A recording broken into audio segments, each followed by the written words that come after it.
Joining us now to talk about this, senior White House correspondent Gabe Gutierrez, who gathered that sound for us. He's in Detroit, where President Biden will be landing later this hour. Punchbowl News co-founder and MSNBC political contributor Jake Sherman is also here, along with Washington Post senior national political correspondent and MSNBC political analyst Ashley Parker, and Cook Political Report publisher and editor-in-chief Amy Walter. All right, so Gabe, what was so notable about those conversations you had were that these were all Joe Biden supporters. They all want him or a Democrat to win. Yeah, that's right, Katie. Look, those are voters who had voted for Joe Biden before. They'd voted Democrats. They were lifelong Democrats, but they just feel frustrated where the race is right now. And as you heard, they felt that they had no other option than for Joe Biden to leave the race. Now, to be sure, Katie, the president still has a lot of support here in Michigan, and we expect to hear from supporters who are backing him in this rally in a few hours. But the question is, Katie, how much will, I'm sorry, there's some noise here as some of the organizers here are telling us to go back inside. But my point is, Katie, is that there was a new poll that came out today, this NPR PBS Marist poll that shows an extremely tight race across the country. And that's what the Biden campaign is pointing to. They're trying to argue that despite all this noise, despite everything that happened over the last 2 weeks, that the race essentially remains unchanged. And those voters that you heard from, that they will in the end up voting for President Biden regardless, because of what they see as the alternative, a second Trump administration. So as we move forward here, the question will be, will the voters you just heard from, will they stay home, or will they end up voting for Joe Biden anyway if he stays in the race? All right, Gabe, I'm going to let you go because it sounds like they really want to move you. Gabe Gutierrez, thank you so much. Ashley Parker, when we're looking at President Biden and what might happen next for him, what's the sense of where things are going with the White House internally? Well, with the president's inner circle, which is a very small, insular group, and his family, I would add to that group, the reporting we have so far, although, again, it's worth noting this is a fluid situation where things often feel like they're changing day by day or even hour by hour, there's a belief that Joe Biden has made his decision, and that decision is to run. And as he said yesterday in the news conference, unless somebody comes to me, unless my team comes to me and with data that says you absolutely cannot win, he is not going to reconsider that decision. The challenge, of course, and Amy and I were actually talking about this just yesterday, is that the actual map and the route to win and the different paths to 270 were already narrowing for President Biden before that debate, and they've gotten even narrower. So it would be hard for, although people say this privately, that he has zero chance of winning, it would be hard for someone to come and say that to him. But they could certainly say you have almost no room for error, and former President Trump right now in this moment has a lot of cushion. All right. So in talking about the number of people that have come out and the room for error that's left, Jake, I got to get you on the state of play in Congress. I've heard from folks that there are not very many people privately who say, in the Senate at least, who say that Joe Biden should stay in this race, that the best option is for Joe Biden to stay in this race. Thanks, Katie. Yeah, I mean, I've not. Aside from a few notable exceptions, people who are many of the leaders of the CHC, the CBC, I've not talked to hardly anybody who would like him to stay in. And I think, and Amy is so well qualified to talk about this, but when you have Mike Levin is from a district that Joe Biden won. I just checked the Cook Political Report with Amy Walter. That Joe Biden won, I think, with 60-something% of the vote, and Mike Levin won very easily last time with a boost from Joe Biden, came to his district.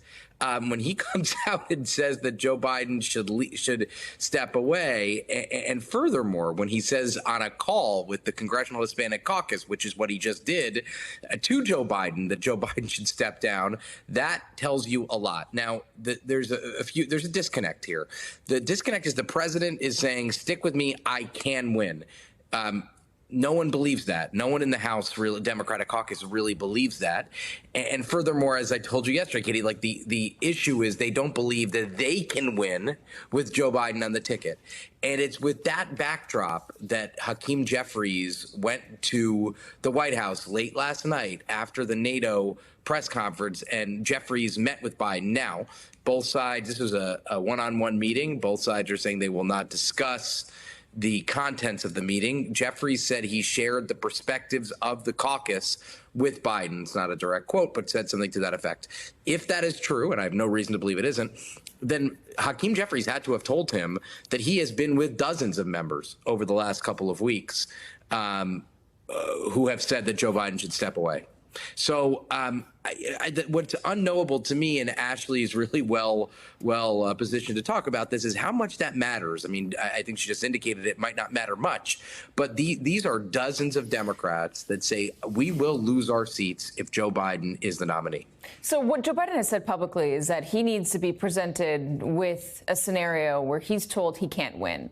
That's what he said last night in the news conference. And the polls out there that we've seen publicly, Amy, show that it is a dead heat of a race within the margin of error. There's been some movement, but not major movement. You can see right here. In some cases, Joe Biden has a very slight lead. In some cases, he does not. In other cases, it is tied. We are putting so much on polling right now. What are the limitations of polling, and can you trust polling in this moment? Yeah. Well, I think even if we let's step away from the polling for a minute and get to the sort of fundamental question, which is something the Biden campaign has argued all along, that as long as they could make this election about Donald Trump, as long as the focus isn't on Biden and before the debate, we really thought it was going to be about Biden's handling of the economy or Biden's handling of immigration. As long as they could make it, the Biden campaign, that is, a choice election, they could stay in the fight and win a very narrow victory. But the odds of this being able to be about anything other than Biden, that is the challenge, and Biden's age in particular.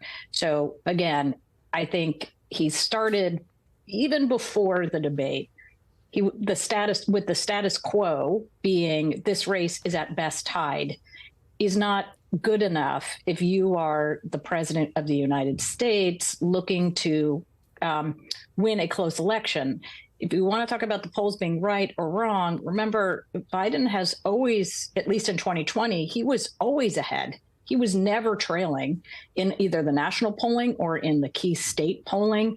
And that race was very, very close. So I think really part of the reason you're seeing such panic among Democrats is that they, and Democratic office holders in particular, is that they know what this campaign is going to look like.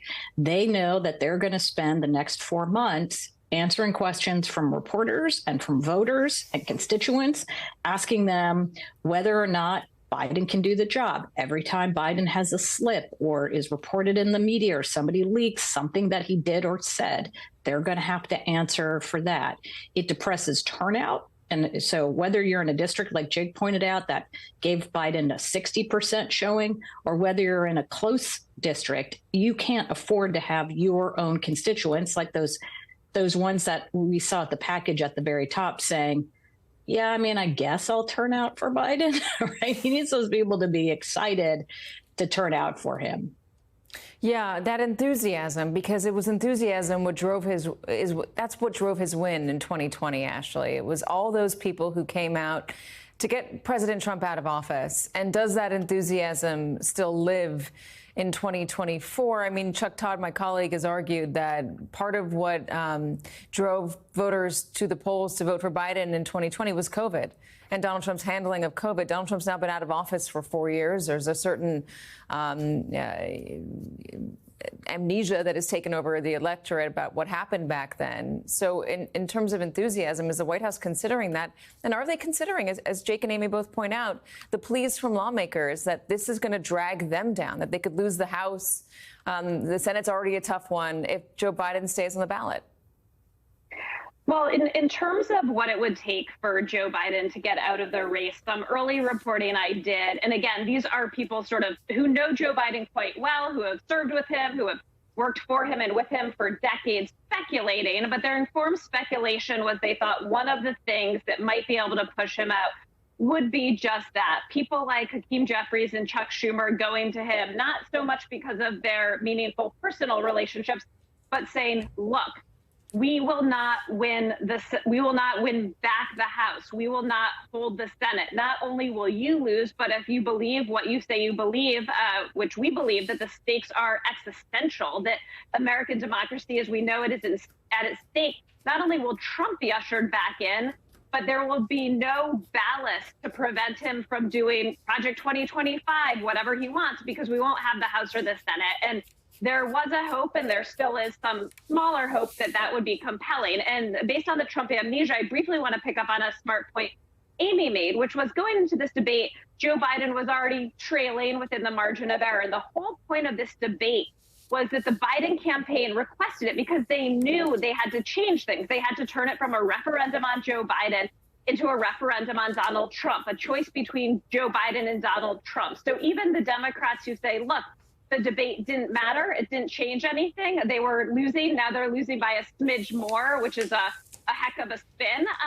The concern is that the debate was supposed to change everything. The debate was supposed to cure that Trump amnesia you just articulated, Katie. It was supposed to make people remember everything they didn't like about Donald Trump. And right now, we are all still talking about Joe Biden because that's what the voters are talking about, and that's what the lawmakers are talking about. Hey there, MSNBC fans. I'm Luke Russert, and be sure to join me, Rachel Maddow, Jen Psaki, Lawrence O'Donnell, Steve Kornacki, Joy Reid, and many more September 7th in Brooklyn, MSNBC Live Democracy 2024. Click on the link for ticket information. We will see you there.